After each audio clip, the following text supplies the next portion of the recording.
Mario Rivadulla presenta Teledebate con Ramón Reyes, Alex Jiménez y Dilenia Cruz. Teledebate, objetivo y veraz, siempre fiel a la verdad. Bienvenidos, amigas, amigos televidentes, a una nueva entrega de Teledebate, donde como habitualmente vamos a estar compartiendo con ustedes por la próxima hora temas de interés nacional. La reflexión de este día dice así: hay que sentir el pensamiento y pensar el sentimiento.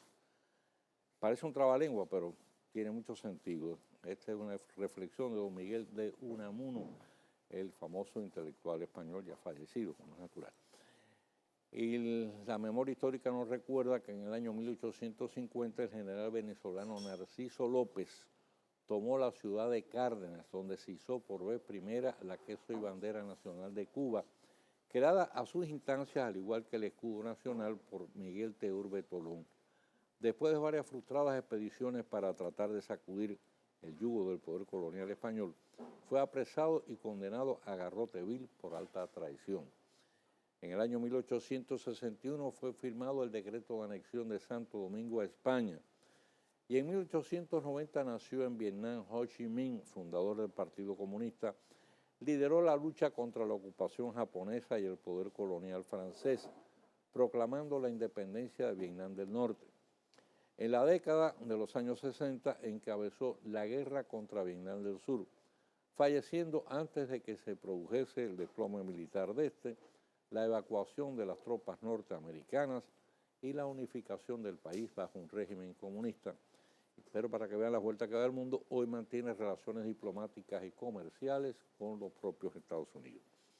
Y en 1895, en una escaramuza con tropas españolas bajo el mando del coronel Cirujeda, a poco de haber desembarcado en Cuba junto al generalísimo Máximo Gómez, cayó abatido en Dos Ríos José Martí, el apóstol de la independencia de Cuba. En 1925 nació el dirigente afroamericano Malcolm X, quien proclamó la lucha violenta en contra de la discriminación racial, muriendo asesinado en la misma década que el presidente John F. Kennedy, Martin Luther King y Robert Kennedy. En 1934 el Papa canonizó a Tomás Moro, y en 1954 se produjo el derrocamiento del gobierno guatemalteco, encabezado por el coronel Jacobo Arbenz. Y la actualidad, como siempre, se nos presenta en diferentes rostros. En las próximas elecciones generales del año 2016 van a ser sometidos a elecciones nada menos que 4.213 cargos en todo el país. O sea, desde la presidenta de la República hasta el regidor del más pequeño ayuntamiento. Lo que da una idea de la complejidad de este proceso y la necesidad de que la Junta Central Electoral disponga a tiempo de los fondos requeridos para su montaje. Ayer dimos la información de que el presidente de la Junta Central Electoral, Roberto Rosario, quien ha estado haciendo afanosas gestiones a través del Ministerio de Hacienda para lograr que el gobierno le sitúe los fondos necesarios para el montaje de este complejo proceso, pues dio la información muy tranquilizadora de que ya a partir de este mes el gobierno iba a entregar los fondos necesarios en partidas mensuales, lo cual va a permitir entonces que la Junta Central Electoral pueda hacer el montaje de las próximas elecciones en una forma organizada y naturalmente, como siempre, transparente, como han sido los últimos procesos electorales en el país. Por otro lado, tenemos la situación esta del Banco Peravia, que ustedes saben que quebró ya hace algunas semanas. Bueno, después de hacerse todas las investigaciones requeridas, la Superintendencia de Bancos pues sometió a la justicia hoy a un total de 17 ejecutivos y accionistas de dicha institución bancaria. Están acusados de haber violado la ley monetaria y financiera, de fraude, de falsedad en escritura y en documentos públicos y de lavado de activos por 1.400 millones de pesos. Hacía ya años que no quebraba un banco en el país, el famoso festival aquel de quiebras bancarias, cuando se aprobó entonces una nueva ley monetaria y financiera que estableció toda una serie de mecanismos rígidos de control. Aparentemente en esta ocasión no funcionaron con toda la eficiencia y minuciosidad requerida. Y entonces, entre las modificaciones que se introdujeron, bueno, pues a diferencia de la que existía anteriormente, ahora los accionistas y los ejecutivos de las instituciones son directamente responsables de cualquier situación de esta naturaleza. Los depositantes del banco han estado recibiendo hasta determinada cantidad. Ustedes saben que la ley estableció que hasta $500,000 de pesos pues están garantizados los fondos de los depositantes. Anteriormente era hasta $100,000 pesos nada más. Entonces hasta esa cifra han estado recibiendo los depositantes del banco los fondos que tenían. A partir de esa cifra, bueno, pues ya entonces tienen que esperar que al final de toda esta historia, bueno, pues se vea si el banco que tiene todavía bienes suficientes, activos suficientes, para entonces cubrir la diferencia de esos depósitos. Por otro lado, bueno, ahí el Diario Libre ha estado publicando un serial de reportajes muy interesantes, muy reveladores de la situación de marginalidad, de extrema pobreza, en que vive la mayoría de la población de las provincias fronterizas, son de las más pobres, de las más miseriosas del país. Este serial de reportajes, ya han publicado dos, está llevado a cabo por la periodista senior Mariela Mejía, que tiene experiencia en este tipo de trabajo. Y esa demuestra una vez más la necesidad de ir al rescate de la zona fronteriza, donde precisamente la población dominicana ha estado descendiendo porque, lógicamente, debido a la falta de oportunidades de trabajo, de progreso, a la baja calidad de vida, pues lo que hacen es que se han ido trasladando hacia los centros urbanos. Y así se ha ido empobreciendo, en este caso, la presencia dominicana en las provincias fronterizas. Ahora, esto es una razón de más para abogar, impulsar el ambicioso proyecto del Plan Binacional Quisqueya, que tiene como finalidad cambiar tan desalentador panorama. Ese plan ha sido muy bien elaborado,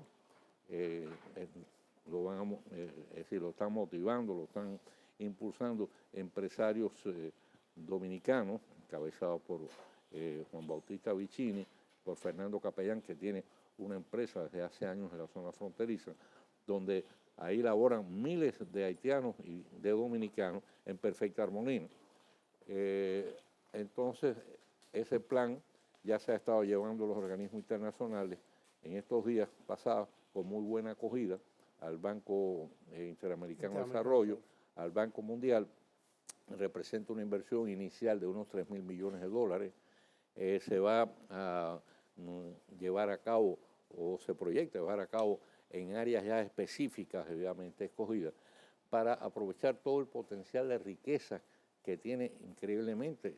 Esa gente está durmiendo un colchón de prosperidad y riqueza y viven, sin embargo, en estado de extrema pobreza por falta de capital de desarrollo. ¿Bien? Sí, mira, en estos días se anunció que no iba a haber deportación masiva. Eso dijo el ministro de Interior. Y eso, bueno, hoy en la prensa le granjeó por parte de los nacionalistas, entre comillas, una serie de críticas. Desde hace días yo estoy preguntándome, y ahora que tú tomas el tema, que muy bien traído es, bueno, y esos haitianos que están aquí, ¿por qué no los integramos paulatinamente a esas empresas y lo dejamos allá? Porque... Ramón, vamos a hacer una pausa porque el tema es largo y yo creo que tenemos que desarrollarlo, tenemos que hacer la pausa y cuando regresemos podemos ampliarlo, si te parece. Sí, cómo no. Ok, hacemos la pausa.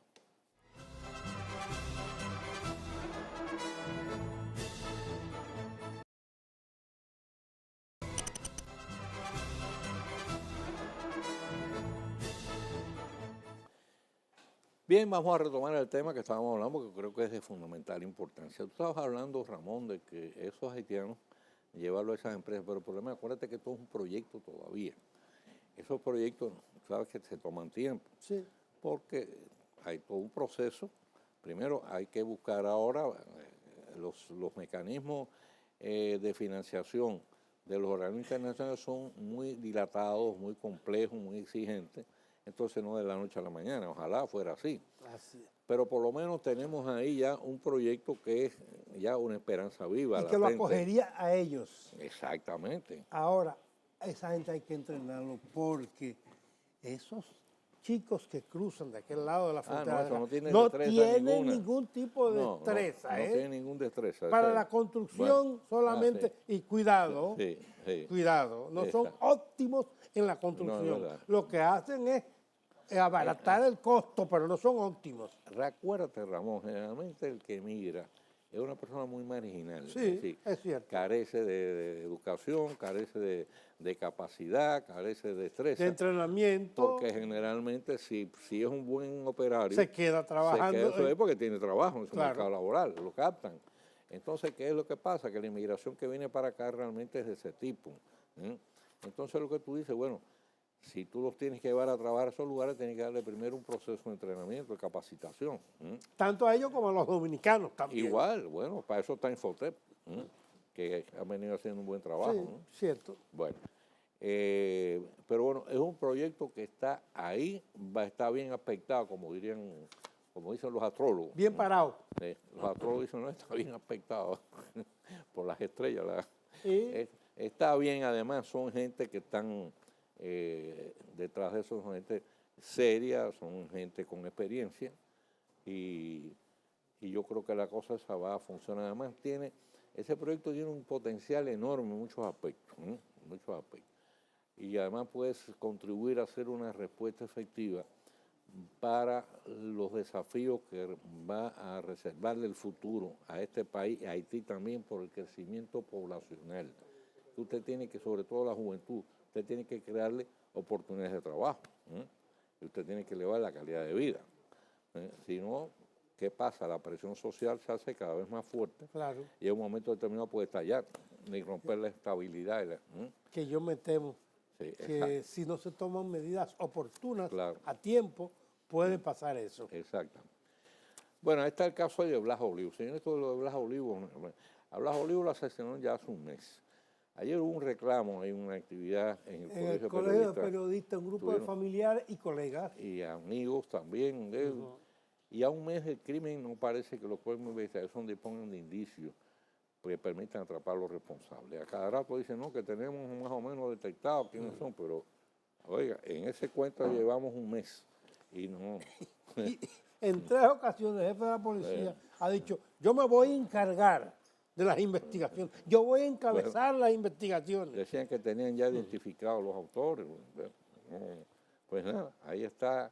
Ojalá el asesinato de Blas Olivo con eso no ocurra lo mismo que ha ocurrido con toda una serie de crímenes aquí que han quedado sin solución. Sí, Están ahí en el archivo muerto. Como dicen. Bueno. y que por favor, que la policía no nos presente a uno de esos que matan en supuestos intercambios con la policía como uno de los autores o el autor principal de la muerte.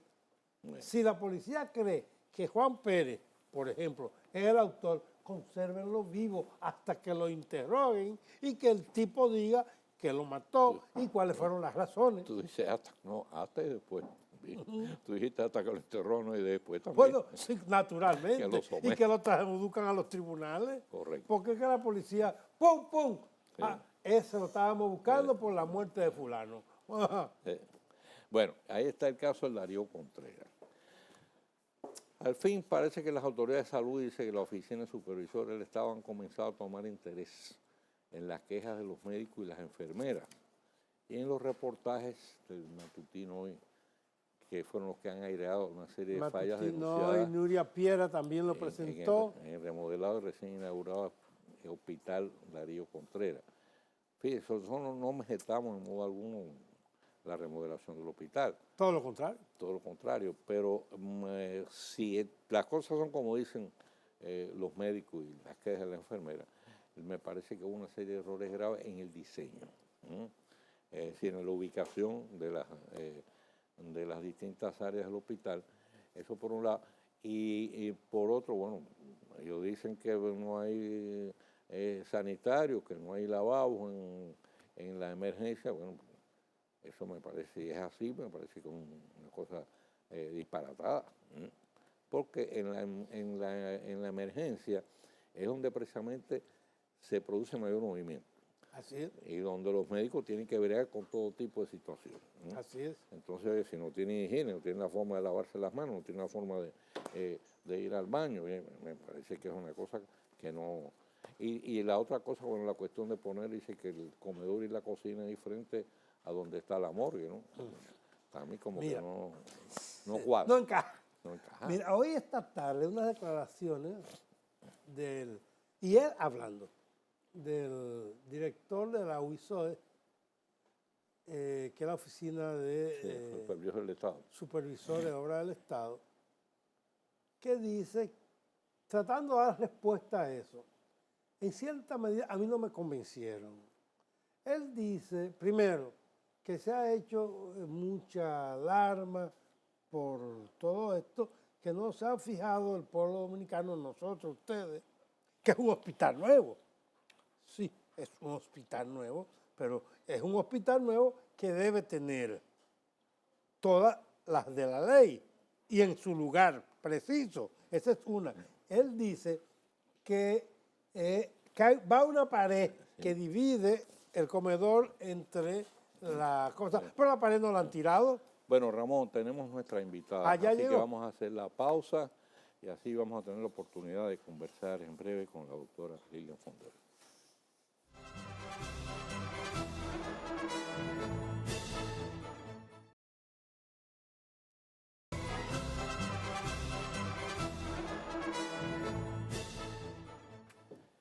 Bien, pues nuestro huésped hoy en Teledebate es una persona muy especial. La doctora Lilian Fonder no necesita presentación, es una destacada profesional.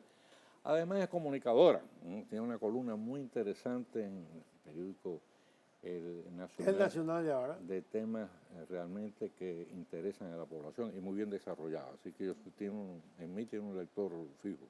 Muchísimas gracias, muy buenas noches y gracias por la oportunidad de estar aquí, de compartir su espacio y sobre todo con su gente desde sus hogares, llegar hasta los hogares de las dominicanas y los dominicanos. Bueno, esperamos que ustedes, que primero que se sienta como en su consultorio y después que no pierda el camino.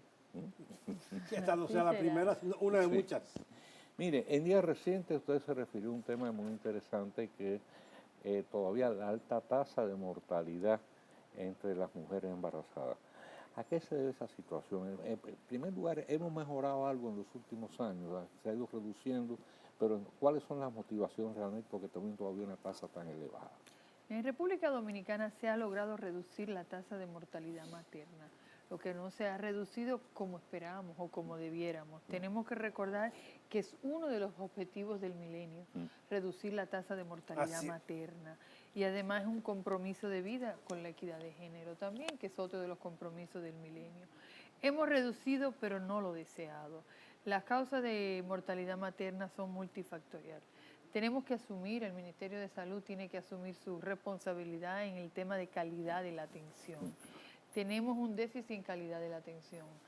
A pesar de tener una cobertura de más de un 99% en asistencia en hospitales, o sea, aquí los partos no se hacen fuera Por de los comadrona, hospitales. como antes. Exacto. Y son profesionales de la salud y en el hospital. De todas maneras, tenemos una tasa muy alta de mortalidad materna, sobre todo para un país que se supone que tiene unos estándares de vida mucho mayor por el ingreso per cápita. Entonces, las causas son múltiples. La más importante es la calidad de la atención. Y eso representa una responsabilidad del Ministerio de Salud. ¿Qué es la calidad de la atención? Bueno, calidad de la atención es que la mayoría de las usuarias, de las embarazadas, tiene más de 4 chequeos prenatales. La principal causa de mortalidad materna en República Dominicana es la presión alta, hipertensión del embarazo, conocida como eclampsia o frenesí.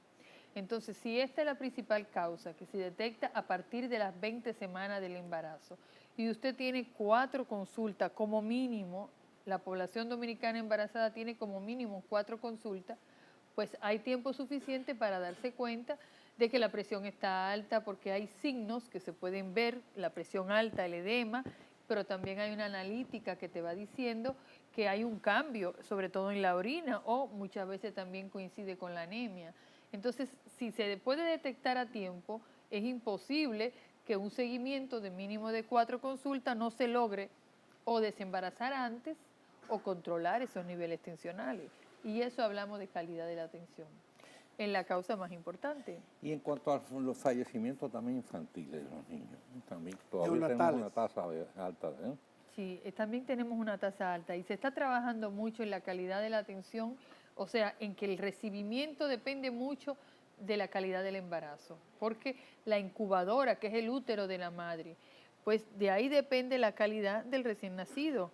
El trabajo de parto es muy importante, estamos trabajando para que el área hospitalaria sea lo más limpia posible, que tenga los recursos básicos, estamos hablando de agua disponible, estamos hablando de los guantes disponibles, estamos hablando también de los antibióticos necesarios. Es importante también tratar de reducir los partos prematuros, porque cuando un bebé es prematuro tiene mayor posibilidad de fallecer. Y en el tema de embarazo a temprana edad o embarazo en niñas y adolescentes, pues tenemos una alta tasa de mortalidad también neonatal o perinatal.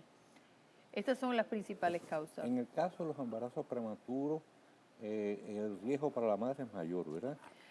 Para la madre es importante, pero es sobre todo importante para el recién nacido. ¿Por qué? Porque sus pulmones no se han desarrollado lo suficiente, entonces hay mayor predisposición a cualquier infección que cuando es un bebé que ya está a término, que tiene más defensa. Cuando es un bebé prematuro, pues es más vulnerable. Por eso es importante que los embarazos lleguen a término. A menudo las infecciones, la falta de calidad de la atención, o sea, que los chequeos prenatales sean minuciosos.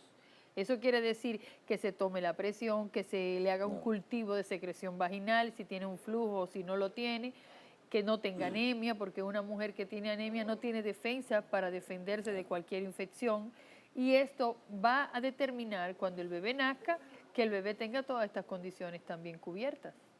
La mayoría de los partos en la República Dominicana se producen en la capital de la República, en el Gran Santo Domingo, aquí y en Los Minas, en la maternidad Nuestra Señora de la Altagracia y en la maternidad de Los Minas. En el Cabral Ibáez también. Es Sí, muy importante la afluencia que tenemos en el Cabral Ibáez, sobre todo porque es un hospital de referencia de toda la región norte, correcto, noreste y noroeste. O sea que tiene una gran cantidad de hospitales que les refieren las mujeres complicadas. En el caso de las relaciones sexuales prematuras, parece que un factor de mucha incidencia, lógicamente, son las condiciones psicosociales familiares, ¿no? Pero yo creo que también debe incidir el problema de la falta de educación sexual, ¿no? ¿Qué usted cree en ese sentido? ¿Usted cree que debemos llevar la educación sexual a las escuelas? Es imprescindible, si queremos reducir el embarazo a temprana edad, llevar la educación sexual. Llama la atención que en República Dominicana y en el mundo, pero estamos hablando de República Dominicana, a un bebé le compramos una pistola como algo muy normal, le compramos una metralleta como algo muy normal para que juegue, para que se divierta. Y luego nos preguntamos por qué son tan violentos o por qué somos tan violentos. Entonces, hablar de los métodos anticonceptivos, sobre todo y en especial, de aquellos que pueden salvar la vida, porque el uso del preservativo, condón, puede salvar la vida de muchos dominicanos y dominicanas que mueren no solamente por un embarazo, sino por una interrupción del embarazo, sino también por el VIH-Sida. O sea que esta gomita puede salvar la vida de tus hijos, puede salvar la vida de miles de dominicanos y dominicanas. Entonces, pues es un instrumento válido y es un instrumento demostrado científicamente que incluso es inhumano no permitir que la población lo conozca, pero es antes, no después. Es antes, como se ha demostrado en los países desarrollados. Entonces, el derecho a la información, el derecho a la educación, el derecho a la prevención en salud salva vidas. Y todos y todas tenemos derecho a la vida. Tenemos una alta incidencia, por ejemplo, de VIH, SIDA y de embarazo en adolescentes en la zona más pobre. Y esta falta de educación, pues lo que lleva es a mayor pobreza y a poner en riesgo la vida de hombres y mujeres. Ahora, aparte del uso del preservativo, no solo para prevenir los embarazos, sino también las enfermedades, ¿qué otros aspectos usted cree que deben considerar en este caso una educación sexual correcta, ¿no? Una educación sexual correcta, y para eso hay muchísimos expertos, tanto en el Ministerio de Educación como en el Ministerio de Salud, debe llevar información. Todo tiene su momento, todo tiene su época en la vida. Lo que pasa es que vivimos en un mundo que va muy rápido y en un mundo que va impulsando hacia el sexo, pero el sexo como coito, el sexo no como una relación de pareja sentimental. Entonces hay que explicarle bien a esta población de una manera divertida y que lo entiendan, que lo ideal es que esperen para iniciar su vida sexual, pero no es diciendo que no se hable del tema, sino hablando del tema, pero que no es el momento todavía. Y cuando se inicie, hay que hablar de muchos valores que son importantes, el respeto del cuerpo como instrumento con el que tocas la vida, por lo tanto tienes que cuidarte y cuidar tu cuerpo. Y toda esta información es válida y es importante para preservar la vida de muchas niñas, inclusive de muchos niños, para no que pongan en riesgo su vida por un embarazo o por una infección de transmisión sexual. La educación es un derecho humano. Vamos a hacer una pausa con su permiso, doctora.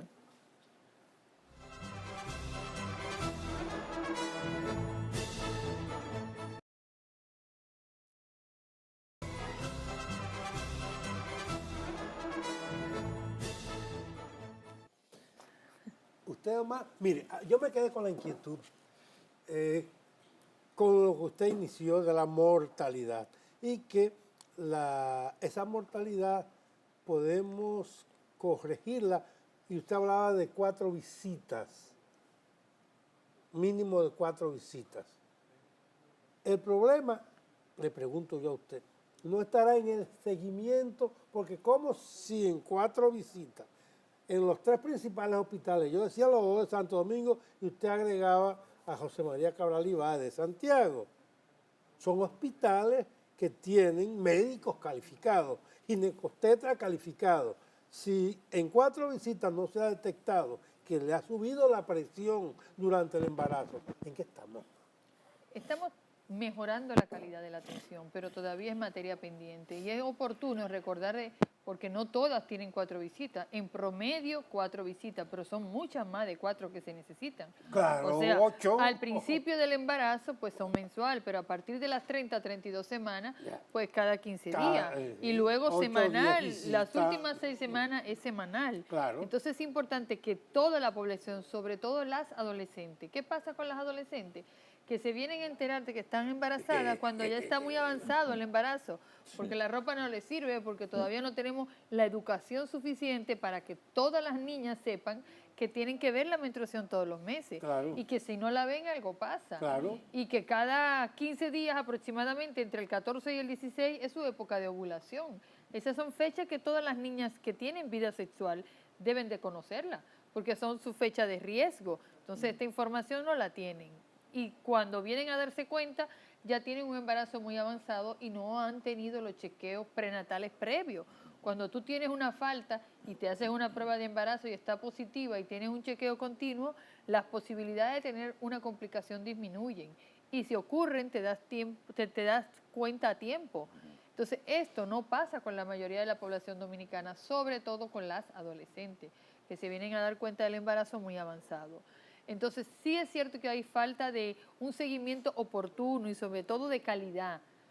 Y que la paciente que viene hoy embarazada, cuando venga dentro de un mes, la vea el mismo médico. Porque es que si la ve otra persona, nadie es responsable de ella. Porque yo no la vi, por lo tanto, los análisis que le indicaste, tú tienes que verlo. No solo escribirlo, sino verlo y ver los resultados. Y que después, en la próxima cita, que puede ser en un mes o en 2 semanas o en una semana, pues tú tengas un buen seguimiento con la misma persona.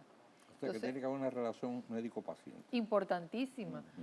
Tiene que ser muy cercana, sobre todo al final del embarazo, pero al principio es vital que se detecte oportunamente cualquier complicación, tanto para la madre como para el embrión o el feto.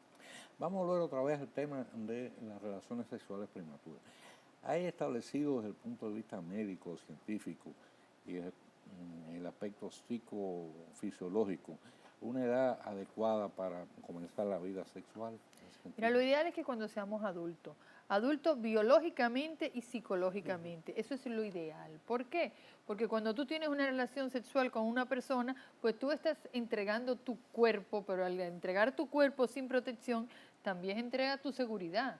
Y es como entregarte tú a una persona. Eso es ideal que sea entre adultos, porque un trauma en una relación sexual a temprana edad podría ser un trauma que cargues con él el resto de tu vida, tanto para una mujer como para un hombre. Si un hombre empieza su vida sexual y tiene un trauma X, que se sienta mal, que se sienta poco, probablemente cargue con ese trauma el resto de su vida si no recibe tratamiento oportuno. Lo ideal es cuando son adultas, pero la verdad que en República Dominicana el inicio de la vida sexual está entre los 13 y los 15 años. Una cosa increíble, hasta de 12 años. Y en el mundo, eso no es un tema particular de esta media isla, esto es en el mundo. ¿Qué pasa en los países desarrollados? Que tienen información, no solo para posponerla, sino para no poner en riesgo su vida. Doctora, interesantísimo el tema, creo que tenemos que seguir hablando de eso, nos ha dado todo el tiempo. Muy corto. Pero yo espero que usted nos visite pronto otra vez. Será un placer para mí compartir con ustedes y sobre todo compartir con su público. Muchísimas gracias por haber estado con nosotros. La llamamos en breve, tenga la seguridad. Gracias por haber venido, habernos dedicado su tiempo. Sabemos que es una agenda muy abultada. Gracias. Muchas gracias en nombre de los amigos televidentes y en nombre de nuestro también. Hacemos la pausa, cuando regresemos leemos con el tiro rápido de eso.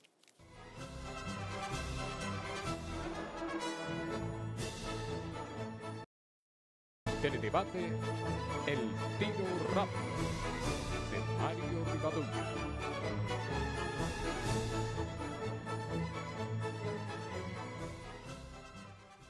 Ayer comentamos declaraciones del presidente del Consejo Nacional de Drogas, doctor Fidias Aristi, afirmando que la extradición en el caso de los capos del narcotráfico venía a resultar como una especie de premio para estos, un pésimo ejemplo y un incentivo sobre todo a la juventud para insertarse en esta actividad ilegal. La razón es la práctica generalizada en los tribunales estadounidenses de acoger favorablemente las negociaciones o arreglos que hacen los fiscales con los extraditados, a cambio de proveerles de información que permita el apresamiento de otros elementos vinculados a esta actividad criminal que resultan de mayor interés para las autoridades antidrogas y que además le suplan los elementos suficientes de prueba para poderlos enjuiciar. Por lo común, estos arreglos fuera de estrados conllevan una sentencia mucho menor a la que debiera corresponderle a sus beneficiarios y la oportunidad de disfrutar libremente de los bienes acumulados en esa actividad ilícita o de buena parte de ellos.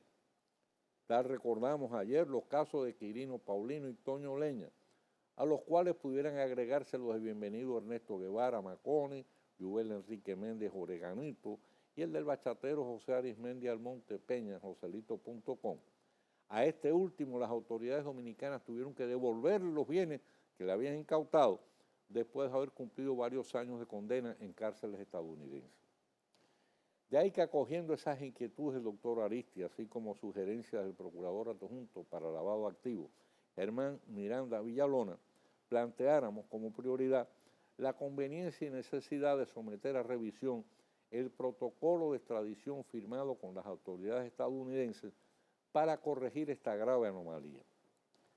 Sin embargo, ocurre que en el Senado de la República reposa desde hace más de 3 años una iniciativa legislativa que permitiría resolver esa situación del todo contradictoria, impidiendo que los capos extraditados puedan negociar con los fiscales estadounidenses la libre disposición de los recursos y bienes adquiridos a través de la comercialización de las drogas. Como bien señala el periódico El Caribe en su edición de hoy, de convertirse en ley vendría a resultar una especie de candado para cerrar esa posibilidad a todas luces ilógica e inmoral.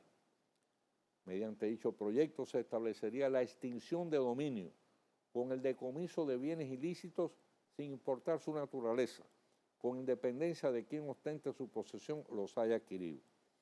De esta forma se evitaría que la propiedad de los mismos pudiera resultar disfrazada a través del empleo de testaferro. Dicho decomiso sería independiente de cualquier otra acción penal, civil, administrativa o de cualquier otra índole. Esto impediría que los bienes adquiridos ilícitamente pudieran ser objeto de algún tipo de negociación o transacción. Ayer dijimos que el tema de revisar el protocolo de extradición debía ser considerado de extrema prioridad.